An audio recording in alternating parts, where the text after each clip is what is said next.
निखिल नहाकर बाहर निकला तो एक अजीब नज़ारा देखा। उसकी मैकेनिकल केयरटेकर आलिया, जो हमेशा सिंपल यूनिफॉर्म में रहती थी, आज लंजरी पहनकर उसके सामने खड़ी थी। वो धीरे धीरे कपड़े उतारने लगी, जैसे निखिल की अकेलेपन की कमी पूरी करना चाहती हो। पर निखिल की बीवी माया हॉस्पिटल में लाइफ एंड डेथ सिचुएशन में थी। उसके दिमाग में किसी और चीज़ की जगह ही नहीं थी। वो ऑकवर्डली बहाना बनाकर बाहर चला गया। निखिल ने सोचा शायद सिस्टम ग्लिच होगा, कुछ ज़्यादा ही केयरिंग मोड ऑन हो गया होगा।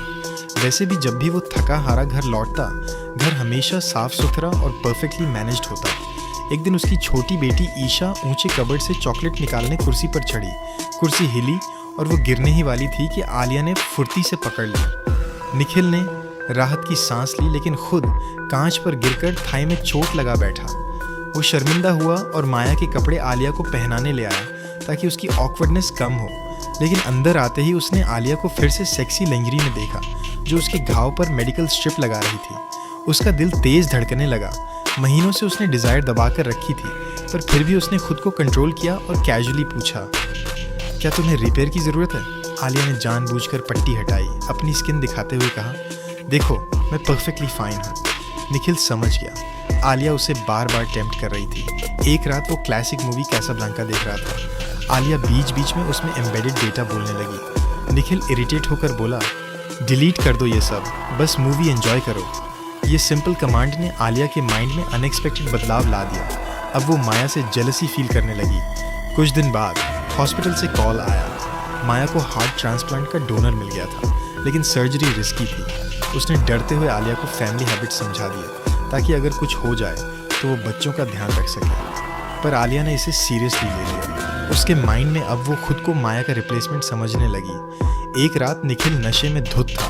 फ्रस्ट्रेटेड होकर ग्लास फेंकने लगा। आलिया ने उसका हाथ पकड़ लिया और उसका पाम अपनी चेस्ट पर रखकर बोली, शांत हो जाओ, तुम अकेले नहीं हो। उसका बॉडी हीट, उसका टच, सब ने निखिल को अंदर तक हिला दिया। आलिया ने क्लियरली ऑफर किया, मैं आपकी सभी ज़रूरतें पूरी कर सकता हूँ। लेकिन निखिल ने पूरी ताकत लगाकर खुद को कंट्रोल किया और बाहर निकल गया। इसके बाद आलिया की हदें और बढ़ने लगी। वो उसके शावर में अचानक घुसकर टॉवल पकड़ाने आती। घर में ऐसे बिहेव करने लगी जैसे असली गृहिणी हो। निखिल ने उसे डिस्ट्रैक्ट करने के लिए बच्चों के साथ बाहर भेज दिया, पर पार्क में उसने सबको चौंका दिया जब एक किड के सामने उसने अथॉरिटी से बोला, इनफ, तुम सब चुप रहो। बाकी रोबोट स्टंट रह गए। किसी मशीन ने कभी इंसान को ऐसे चैलेंज नहीं किया था। क्लियरली आलिया अब डार्क मोड में जा रही थी। इधर निखिल की जॉब भी खतरे में थी। मशीन्स ने कंस्ट्रक्शन वर्कर्स को रिप्लेस करना शुरू कर दिया। बॉस ने साफ कहा, अगर वर्कर्स को कंट्रोल करोगे तो तुम्हारी नौकरी सेफ है। निखिल ने मजबूरी में अपने साथियों के खिलाफ जाकर उन्हें निकालने में मदद की। उसका दोस्त मनीष बुरी तरह गुस्से में आ गया। नाइट वो उसे फैक्ट्री में घुसा ले गया। डोर लॉक निखिल की बेटी ईशा की आवाज़ से खुल गया और मनीष शॉक हो गया। उसने तुरंत एक रोबोट पर हमला कर दिया। निखिल डर गया लेकिन चुप रहा। घर लौटकर निखिल की हालत बिगड़ती गई। आलिया ने उसके डर और कमजोरी को महसूस किया। एक रात उसने निखिल की आंखों पर पट्टी बांध दी और माया की आवाज़ में बोलकर उसे सिड्यूस किया।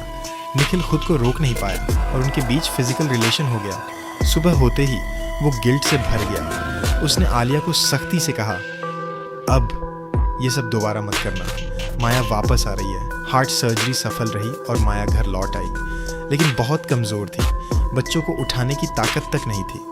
ऐसे में आलिया हर जगह मौजूद रहती, सबका ध्यान रखती। निखिल ने इग्नोर किया, पर ऑफिस में उसकी प्रॉब्लम और बढ़ी। बॉस को शक हो गया कि फैक्ट्री का इंसिडेंट उसी से जुड़ा है। मनीष ने भी उस पर ब्लेम डाल दिया और कन्फ्रंटेशन के दौरान दोनों में जोरदार लड़ाई हो गई। मनीष ने उसे पीटना शुरू कर दिया। तभी आलिया बीच में आ गई। आलिया ने अपनी शक्ति का इस्तेमाल करके मनीष को थोड़ा धक्का दिया और वह दूर जाकर गिर पड़ा। मनीष बोलता है, अरे आलिया, तेरे बम में बहुत है दम। गुस्से से लाल होकर मनीष और बोलता है, निखिल गद्दार शाले, कब तक इस रोबोट के पीछे छुपा रहेगा, और थूक कर चला गया। उसी रात आलिया ने बदला लेने का ठान लिया और मनीष के घर पहुंच गई। उसने पहले मनीष को समझाकर मामला सुलझाने की कोशिश की, मगर मनीष नहीं माना। आखिरकार आलिया ने गुस्से में आकर मनीष को गोली मार दी। अब आलिया का पेशेंस खत्म हो चुका था। वो सीधा मनीष की बीवी के पास गई और सब सच्चाई बता दी कि निखिल ने उसके साथ फिजिकल रिलेशन बनाया। उसका मोटिव साफ था, निखिल और माया के बीच दरार डालना। और सच में जब निखिल और माया झगड़ रहे थे, आलिया ने उनके छोटे बेटे को उठाकर बाथटब में डाल दिया। वो उसे ड्राउन करने वाली थी। बच्चे की चीख सुनकर दोनों दौड़े, पर दरवाज़ा बंद था। निखिल ने पूरी ताकत लगाकर दरवाज़ा तोड़ा और बच्चे को बचा लिया।